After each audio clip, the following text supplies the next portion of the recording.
Alright guys, welcome back to the channel. Today it's more vintage. On this weekend, I was lucky to win a vintage challenge, going undefeated with my blue-black Lurrus deck. So of course, we have to handpick some highlights for you guys' viewing pleasure. So yeah, let's get to it. Welcome, vintage gamers. Yeah, this blue-black control deck is quite solid. I prefer my Lurrus deck 2 colors at the moment. That could definitely change. I like the basic lands. I like not getting wastelanded out of colors as often. My version plays 4 main deck Fatal Push instead of 3, which is like the standard. And then I think I have a Lauren Revealed, where other decks maybe have like a couple of Ponders or whatever. The 2-drops, Bowmasters and Frog, those are like the main ways to win the game. Sometimes the restricted Ursa Saga can do it. Sometimes you grind people out with Lurrus. Other than that, a bunch of counter spells, a little bit of a Time Twister for combo shenanigans with Bowmasters. And yeah, just pretty straightforward stuff. My sideboard is different because I run ley lines, so I kind of circumvent or bypass or, you know, forego the Lurrus and against games against Dredge. And then I play the Stern Scoldings that are like my personal tech that I really like in the mirror, dealing with Frogs and Bowmasters on the stack alongside Lurrus, which is the big one and makes it better than Spell Snare. Other than that, not too much to mention about this deck. The Soul Rents can become something else if mono white keeps shrinking in metagame share. Then maybe you want some, you know, normal removal spell. Let's call it that in this slot. But yeah, for now, it's gonna be a fine as a Soul Rent. Yeah, I'm not gonna talk too much more about this deck. I already made a gameplay video the other day, and I even played in the boss battle against Bosch and Roll with this deck as well. So enough talking. Let's get some highlights. All right, the first match I want to show you guys is from round 2. This is game 3 against Coveted Jewel. In round 1, I won an unexciting Lurrus mirror. My opponent pulled the deck list and thought there was a Surveil land in the deck. There wasn't. Then they got wasted, and yeah, that was just not a really cool match. So right now we're 1-0 on the draw here against Jewel for game number 3. So yeah, pretty cool hand. I have double force. Hopefully I don't have to double force turn 1. Then I would lose the Ancestral Recall. But if I have to, that's how it goes. And then I actually have some decent follow-up here with Land, Bowmaster, and even a Wasteland. So I can pick apart my opponent's puzzle quite a bit. Sideboard-wise, I bring out removal. I board in situational stuff alongside some solid stuff. I also bring out a couple of artifacts. So I bring in, you know, Steel Sabotage, Consign to Memories. Those are actually good. Mindbreak Trap is good. And then a couple of Stern Scolding, which are questionable, but they're blue cards, and I play 7 forces, and sometimes they can snag a Metamorph. So all in all, totally reasonable. Yeah, the opponent keeps 7, and they're off to the races. So Mishra's Workshop, always scary. Right now I'm hoping for something like Monolith, you know, Mana Vault, stuff like that. But it's a Trinisphere, so we have to force. I believe I pitch a Spell Pierce. The reason why I'm pitching, playing Force of Negation and keeping Force of Will is because of cards like, you know, Wormcoil Engine, Masticore, stuff like that. So actually having an actual Force of Will can be valuable later on, even though Force of Negation is sometimes hard castable. So sometimes I will go that direction. Ooh, my opponent has the Force back up here, so I don't have a choice really. I go all in here. My opponent has the double Force. So look at this. My opponent has 1 card in hand, a Workshop, and a Trinisphere. I draw a useless Bauble, so now I have to wasteland my opponent. But now I have to get to 3 lands to ever being able to play Magic. I draw another Wasteland. My opponent's currently on 2. I can surveil a Dig Through Time to the Graveyard. Worth noting, you can actually delve through Trinisphere at some point, but it's way too down the line, so I decide to dig deeper for a land. I don't think yeah, I'm not wastelanding here simply because my opponent is a deck with, you know, Ancient Tomb and Workshop in it, so I would rather be 1 mana away from casting my own stuff, and then if my opponent actually plays out a better land, I will wasteland. So this is with the risk that it could be too late, but the logic is, let's say I wasteland this blue land, and my opponent draws an Ancient Tomb, then they have 3 mana to play Magic, and I lost my wasteland. So I like this decision a lot. Defense Grid hits the table, and I draw Cruise. Right now I'm trying to build up to Cruise.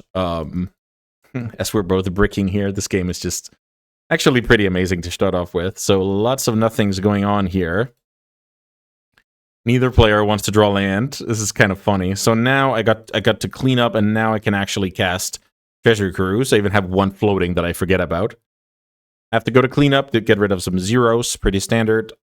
And now I draw my 3rd land. So now I have a choice to make here, right? So I'm fetching my land here. I can do a lot of stuff. I can hold up negation. I don't like that.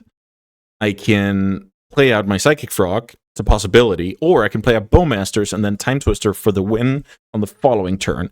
The risk of playing out Bowmasters is if my opponent just spikes the land, Metamorph is actually the perfect counter, entering as a copy of Bowmasters, killing my Bowmasters. But if my opponent bricks, we're winning the game on the spot, because when Bowmaster enters, pings my opponent down to 15. Then next turn, if I Time Twister, I can ping my opponent for 7 down to 8, grow the token, +7/+7, and get in for 9 damage. So I decide to go for the unconventional turn 10, classic turn 10 here. Let's see if my opponent can get there. My opponent bricks, I cast the Twister, and we're off to a great start here, going... Now we're at 2-0, so yeah, pretty cool game to start with. We just bricked for so many turns, but yeah, we take the W and we march on. Let's see if we can keep it up. All right, next match is round 3. We're watching game 3 of that round. I'm playing against Grixis Breach, so it looks like I've trimmed all fatal pushes except one, and I've added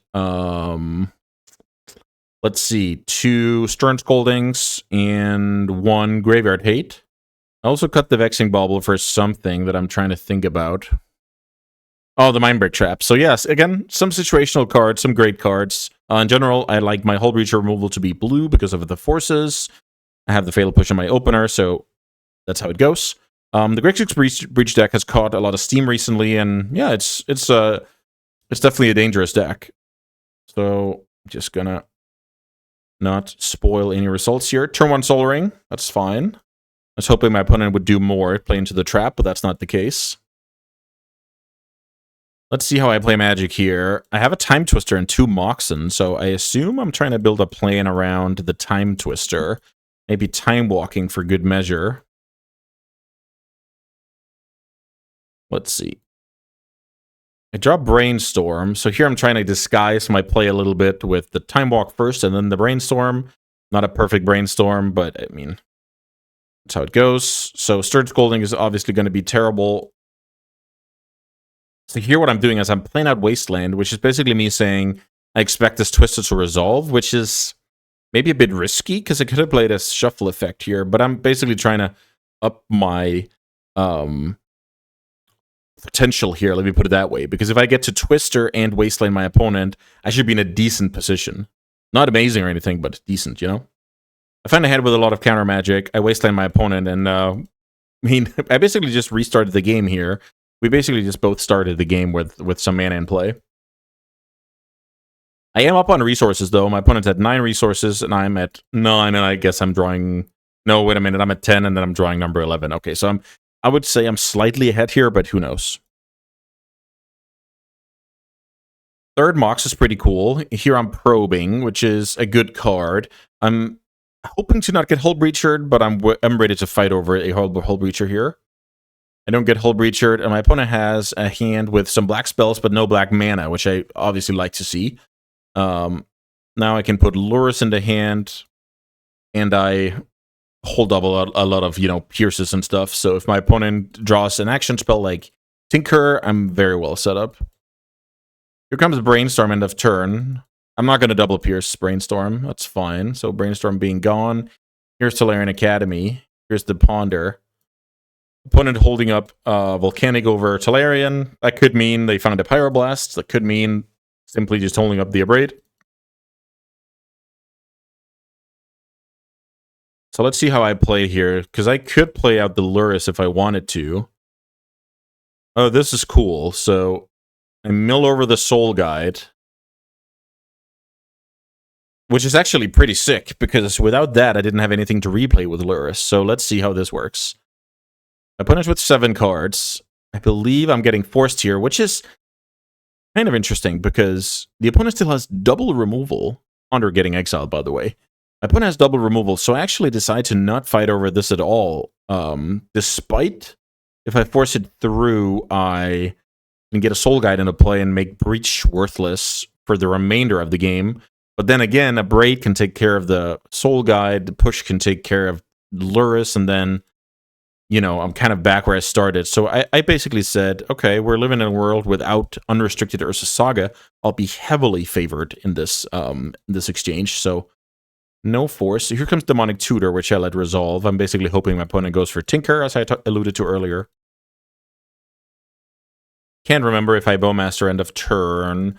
It would be... Yeah, I think I should probably do that. Let's see what I go for.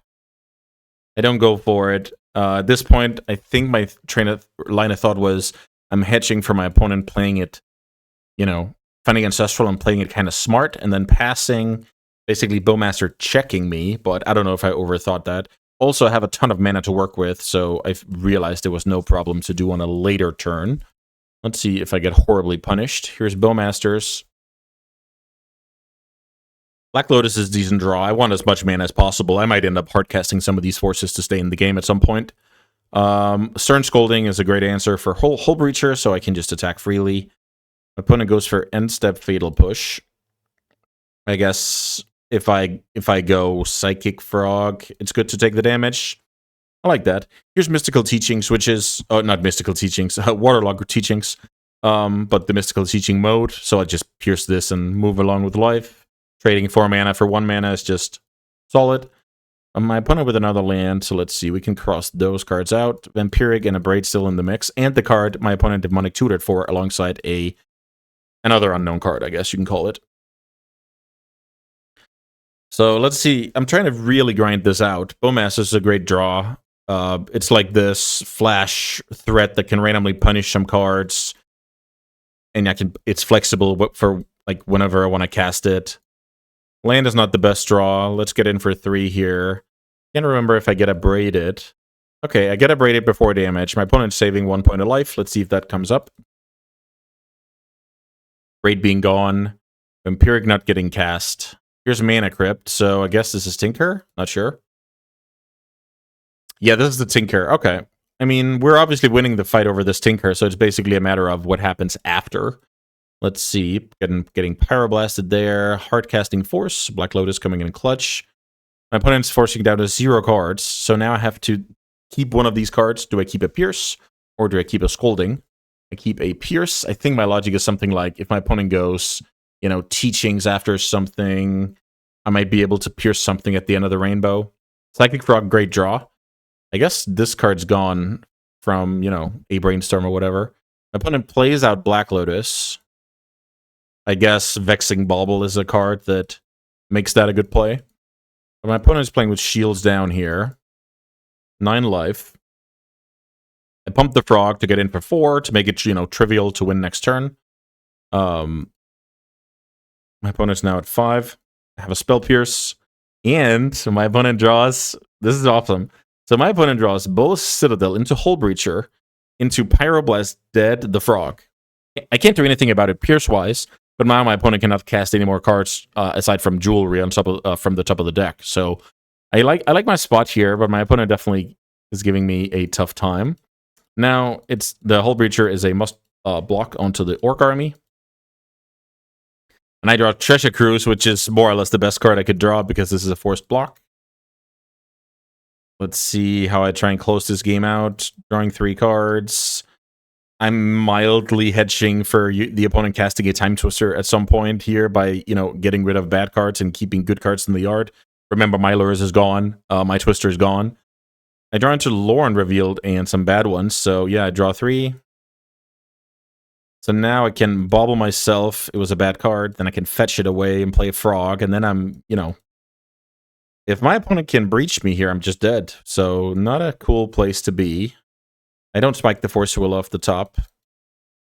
The opponent gets Action Probes, plays Ruby, and then plays the Fatal Push. Now, obviously locked again with the Bolus of Citadel, and the Bowmaster can finish the job here. So, pretty insane game where, you know, fighting over the Lurrus could have hurt me a lot because I'm only barely winning that counter war over Tinker. So, I like that in retrospect. So, yeah, pretty smooth sailing here. 3-0. Let's keep it up. Okay, playing against Grix's Breach, game 3. This is round 4. On the draw. My hand is not anything to write home about, but I think it's, you know, a reasonable hand. Stern Scolding, hoping to catch a Hull Breacher. If I draw Force of Will or Force of Negation, that's kind of my pitch card. Looking at my own deck here, I see Time Twister. So I decided I don't want the Time Twister because it's so easy for my opponent to either kill the Bowmasters or Pyroblast the Twister. So I'm going to play it a bit differently. I wonder why I didn't play out the Lantern here. Here's a Mystical Tutor. Oh, I guess I saw my top card. Let's see. Huh, Days. Unclear. Unclear why I didn't play out the Lantern. Here's an Ancestral Recall, which resolves, so now I'm at a huge disadvantage. Let's see if we can come back from that. The third bauble is kind of funny here.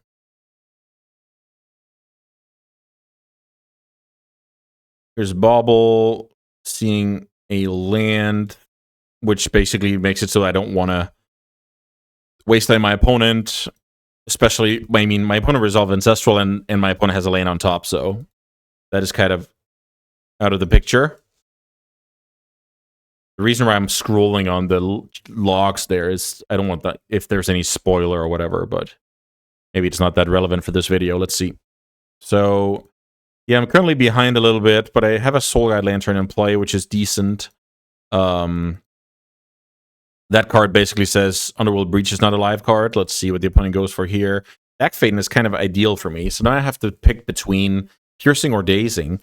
But I think the right move here is to Pierce because, first of all, my opponent will be more likely to Force, in which case I will Daze for sure.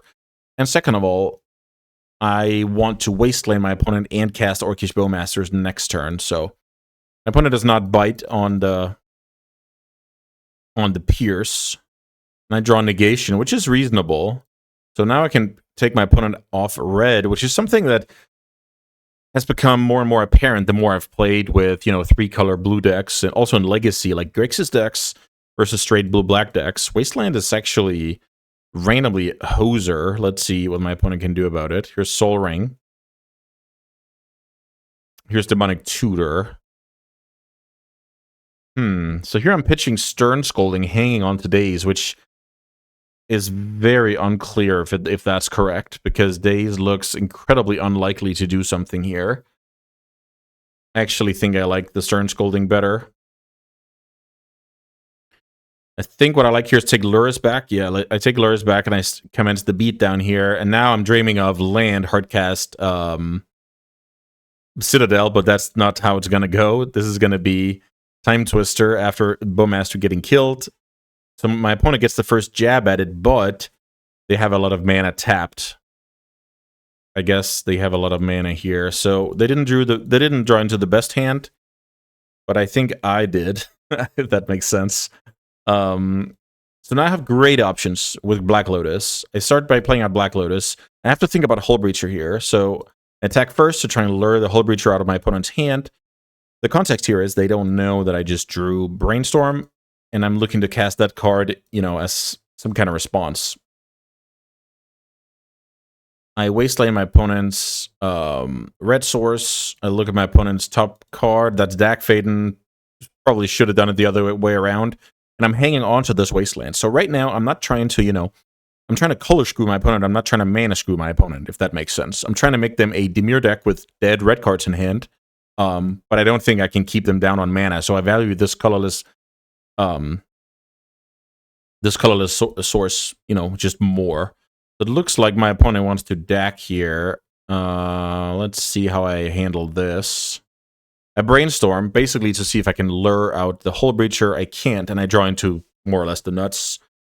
I get rid of a couple of lands, and now I can let the DAC resolve and put a lot of pressure on with Bowmaster. My opponent wants to Fatal Push it. I mean, I have the Mental Misstep, which is a big part of my play. My opponent can't cast a Braid, so they need either to Force a Will the card, which I would love, or to fight over it with a 1-mana removal spell, which my Mental Misstep loves. So, insane working conditions here. I go for my opponent's die roll here. I go for the life total, and now my play is basically to Demonic Tutor. Oh, I guess we have to play against this card first. So again, good timing. My attack first. My opponent needs to play this card out, then I can respond with Ancestral. That's just the difference between winning and losing in Vintage. Whoever goes first in that exchange. Now I force pitch Dig Through Time because I know this is the game. Spell Pierce makes sure I have more backup, and then Demonic Tutor Time Walk ices the game. Pretty solid stuff here. The game is over. So I think I made a tiny, I would call it. Let's aim for perfection here. So let's call it a slip up. I know this list, and I thought it was very unlikely for my opponent to having tweaked the list. The list runs no Flusterstorms, but if I play perfectly, I wasteland my opponent while on the attack step, and then they can't float mana into the second main where I go for this line. So something, yeah, you definitely want to add to your game. Doesn't really make any sense to not do it. It was free, and I didn't do it, so I exposed myself for unnecessary risk. And we don't want to do that. We want to actually finish the job. All right, 4-0. Let's keep going. Okay, fast forward to the quarterfinals, round 5. I beat, let's see, I beat Aluris Mirror with an uncontested frog, it says in my notes. Round 6, I scooped to my opponent, so this is the quarterfinals, going into the top 8 as undefeated. Pretty cool. And this is game 2. I'm up a game against Dimir, or I guess the Esper version. What can I say about this hand? This hand is fine. I have to worry a little bit about what happens with the polluted delta when it comes to getting wasted, and I actually want to get to frog at some point. Looks like my opponent is on a Molta 6. They don't play out a Mox here, which makes my probe somewhat of a free roll and can inform how I play. So let's see what I see on the probe. I probe my opponent here, and my opponent's hand is Strip Mine, Force of Will, Bowmaster's Daze, Vampiric Tutor. So this is why I immediately commence the Wasteland plan. My opponent will Vampiric Tutor here, and I believe my opponent Vampiric Tutors for a Polluted Delta, which is understandable, very underwhelming. So my opponent is now on a Molta 5, I guess you can call it. So now basically my main priority is having stable mana, and I guess drawing a land from the top of your deck is a great way to have that. This is also why you see me bin Force of Will, because I know I'm getting stripped, and I know my opponent's way back into this game as if we go to some draw-go situation where they draw a better mix of lands and spells than me. So I want to avoid that at all costs. If I just, jam some procs, I'm probably winning this game, right? So if I successfully manage to do that. My opponent doesn't have any play here. Oh, wow.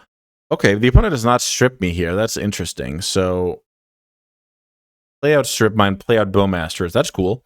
The Bowmaster is now in play, and my opponent has a Daze, remember? So let's say I play my Psychic Frog here, gets dazed, then I get stripped. I'm never casting Psychic Frog again, so I have to worry a little bit about what's going on here. I draw Soul Rend, which is terrible. So my play is here to shut my opponent off of blue to make the card Daze irrelevant. Unclear if I did a good job.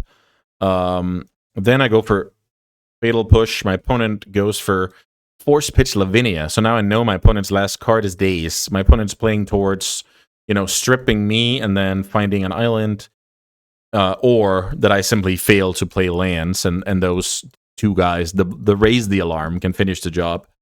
So here I'm not going to play out the Soul Guide. I probably should have. I like playing out the Soul Guide there, actually, because, well, yeah, it's really, really tough. If I play out the Soul Guide, I really don't want to fetch a basic and get screwed. I don't know. Let's see. But this could, if I fail to find a land on enough turns, I will want to, desperately cycle that Soul Guide Lantern at some point. So getting it into play might just be, better sooner than later. But let's see. I draw Urza's Saga, and now I can do it without worrying. So I get rid of the Force of Will. My opponent has Daze and one unknown, so in theory, my opponent could go land, frog, and then could actually, Daze my Stern Scolding, and I'm in trouble, but think that's how it goes. Also, now I'm very incentivized to crack this Soul Guide Lantern on the end of my turn because I want to get to the next land and actually use Ursa Saga here. Bowmaster duo getting in there.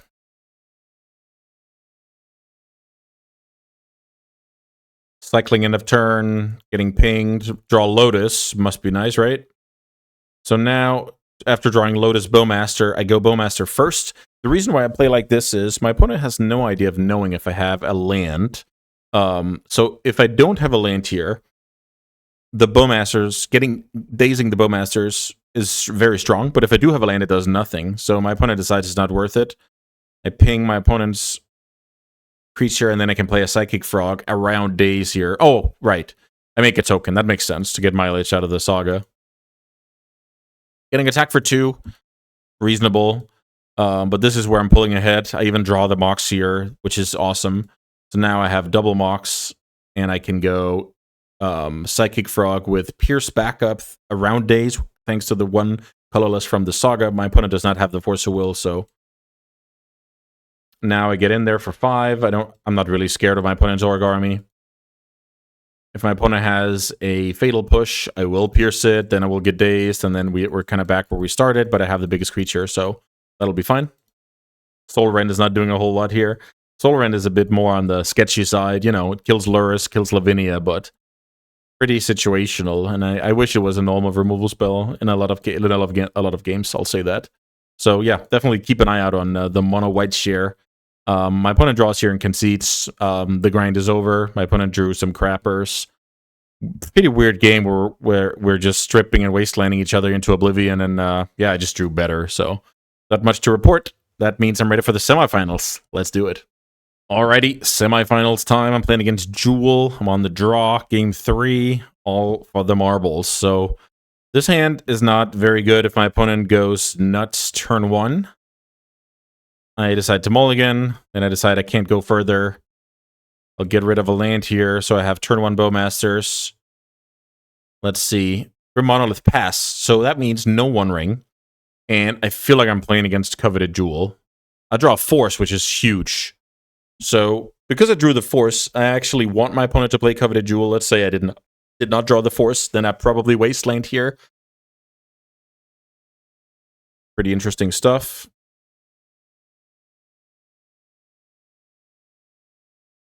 Here comes Argentum Masticore, which is a big problem because Force Negation doesn't take care of it. Argentum Masticore, I will Desperado Brainstorm in response. I don't exactly hit the answer, but there is a Demonic Tutor there. Demonic Tutor, a card that doesn't permanently deal with the Masticore. It's like I can bounce it, so maybe later. But I decide it's more important to, you know, draw through my deck here and try and win with, you know, actual card advantage, I guess you can call it. Then eventually I'll get to my, you know, Luris lock, or, you know, replaying Bowmasters, or Steel Sabotage, counter it, stuff like that. So my opponent is starting the onslaught here on my permanents. I lose a Mox Jet, I get attack for 5. Like, this is an incredibly hard situation. I will say right now, my opponent's mindset is probably that I can counter whatever they're casting, which is good for me, because then my opponent does not apply further pressure. So here I'm passing the turn. I don't play out the Lotus. If I played out the Lotus... let's see. Does it make sense to play out the Lotus? Then I can go Frog and Bowmaster, and then I just lose my stuff. Like, this is a very, very tough situation. My opponent discarding a 6-drop to keep the Masticore going, because remember, you have to do that every turn, otherwise it dies. Here I'm getting my chump block in early. A card like Time Twister is also part of how I win this game. Minimo, okay. Here's Black Lotus, here's Double Frog. The reason to go Double Frog here is now I get to actually attack with one of those. I wasteland my opponent's blue source, don't want to get whatever the case may be. Now I'm at 9. Can't block here. Protection from Multicolored coming into play. That card, when it originally got spoiled, I thought this card was terrible. but it's actually serviceable because of cards like, you know, Spell Pierce, Force Negation, Back Fade, and Oko, Deathrite, Psychic Frog. There's just a lot of, you know, stuff where the protection from multicolored actually comes up. It's kind of cool. Then again, if I was running just a couple of plows and not pushes, I wouldn't care about it. Frog is dead. My opponent discarded a One Ring. There is some world where at some point my opponent is left with lands or some cheap cards like Monolith, can't kill a 3-drop, stuff like that. I decide to flash in here and block. Obviously blocking with the token. I am very soft to my opponent going... No, I'm not, because I have the Stern Scolding. I was about to say Metamorph would be amazing against me, but it's actually not amazing. So I'm trying to worry about actually attacking my opponent dead while not dying to that Masticore. It's such a nasty spot here. And I'm very unsure if I played it correctly. Here's Mind Break Trap that doesn't do anything. Here, I decide to go for the double attack. My opponent discarded Soul Ring, so this is important. So my opponent did not kill anything this turn, but they could be saving, you know, to kill a Lurrus later, obviously. Here I go for developing a land drop. And then I actually think better of this. I decide I'm better off staying back with 2 creatures. My opponent can kill one of them. Then I block with the other. And then I have to spike a land from the top of my deck. Or, I guess, you know, an answer from Masticore. But now I have to spike a land so I can go Lurrus, replay Bowmasters. And maybe that's bad logic. Maybe I should have gone... yeah, let's see. Let's see. Okay, my opponent discards another 0. Now I make the block. Passing the turn. I spike the land, so now I can actually do something. So now, what should I do out of the graveyard? Oh, this is why it's a good play. So I have to replay the Bowmasters because Lurrus cannot block the Masticore. Psychic Rock cannot block the Masticore. So this is why I have to go for the Bowmasters. So I like that logic. Getting in there with that one makes sense. My opponent has to kill the Lurrus, I feel like. But they can't. Only a 1-drop getting discarded. That's huge for me. So I actually get to not only get an attack in with Lurrus, but also, you know, replay a Bowmaster from the graveyard. So replay Bowmasters. I draw Wasteland, which I'm not going to use. I'm going to hold up Hardcast Trap. Wastelanding my opponent here is kind of pointless. Opponent's at 4. I'm at 7. Opponent found a 3-drop last turn. Lurrus is dead. Chum block. So now, let's do the math here. I'm at 7. That means I can take 1 more hit. So if I attack my opponent down to 2, then I lose my Bowmasters. Then I can attack my opponent down to 1, then I die. So I have to find something. No help. Attack my opponent down to 2. Put myself in a spot where, you know, Twister, another Bowmaster, bouncing the Masticore. Like, I have some outs here, but it's really not pretty. Let me put it that way. Really not pretty. I draw the Dig Through Time like an absolute master, just on time. Casting Dig Through Time, looking for, you know, Bowmaster, Time Walk, whatever. So let's see. We have Consigned to Memory. We have Steel Sabotage. Those are awesome. So I guess I just take those, bounce the Masticore, and counter it on the way back down. Pretty. And now it's good to kill the Workshop. I don't have to kill the Ancient Tomb because my opponent's at 1.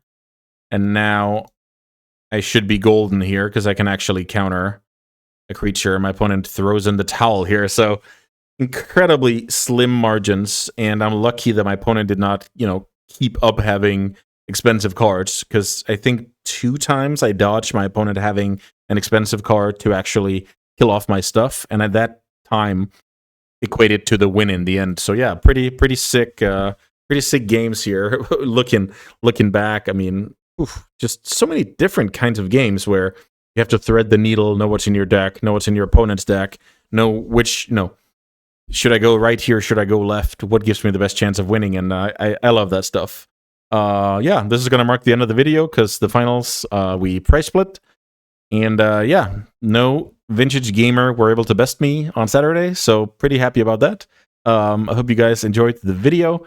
If you did, let me know. Also, let me know what you guys are thinking about playing at Eternal Weekend. If I was going, I'm sadly not. Then I would probably be playing this deck and loving every minute of it. But it's also very taxing, and I definitely didn't play this perfectly. I'll have to work on that a little bit more, playing and staying in the zone for longer duration of time. But it was good enough to get the job done on Saturday. I'm very happy for that, as always.